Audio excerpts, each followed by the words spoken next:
Welcome back to Eyes on God. Our message today is about fear.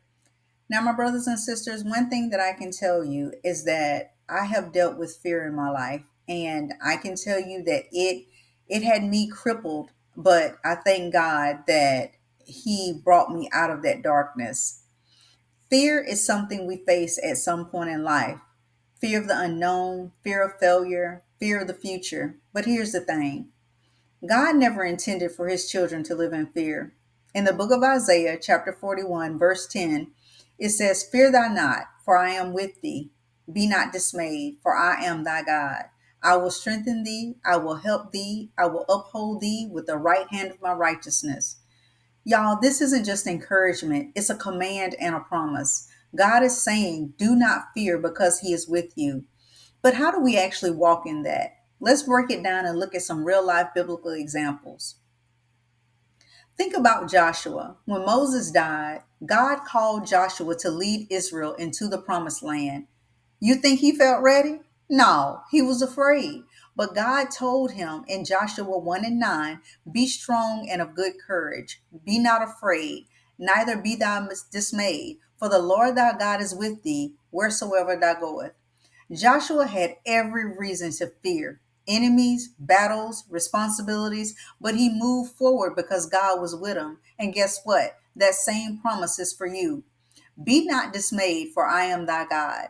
Dismayed means feeling overwhelmed, hopeless, or unsure of what to do next. But God is saying, Don't be shaken. I am your God. That means he's personal. He's not just some distant figure. He's your protector, your provider, and your defender. Elijah, one of the greatest prophets in the Bible, faced a moment where he was dismayed. After his victory against the prophets of Baal on Mount Carmel, he found out Jezebel wanted to kill him. And what did he do? He ran, hid in a cave. He was so afraid and discouraged that he even asked God to take his own life. But God didn't abandon Elijah in this fear. Instead, God showed up in a still small voice. He reminded Elijah that his presence was greater than the enemy's threats. Just like he did Elijah, God will meet you in your lowest moment and remind you you are not alone. God doesn't just tell us not to fear, he gives us strength to face what's ahead. His help is promised. Remember when Peter walked on the water? As long as he kept his eyes on Jesus, he did the impossible. But the exact moment he focused on the wind and the waves, fear took over and he started sinking. And what happened next? Jesus immediately reached out and grabbed him. God is telling you the same thing today. Don't focus on the storm, focus on me. When you feel weak, God's strength is made perfect in your weakness. God's righteous right hand is a symbol of power, authority, and victory. When he upholds you, nothing can pull you down. Imagine being an Israelite at the Red Sea. Behind you, Pharaoh's army. In front of you, an impossible barrier. Fear was everywhere, but in that moment, God made a way where there was no way. He parted the sea and brought his people through safely. That's what our God does. He makes a way where there is no way. He doesn't just promise to help, he holds you up and carries you through. Let's talk about some ways that we can overcome fear in our daily lives. Replace fear with faith.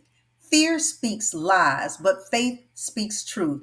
When fear comes, fight back with God's words. Pray and declare God's promises. When fear rises, say out loud, God is with me. I will not be afraid. Speak life over yourself. Remember who holds you. You ain't alone. The same God who led Joshua, strengthened Elijah, rescued Peter, and parted the Red Sea is the exact same God walking with you today. If this message has blessed you, please like, share, and subscribe. Until next time, let's keep our eyes on God.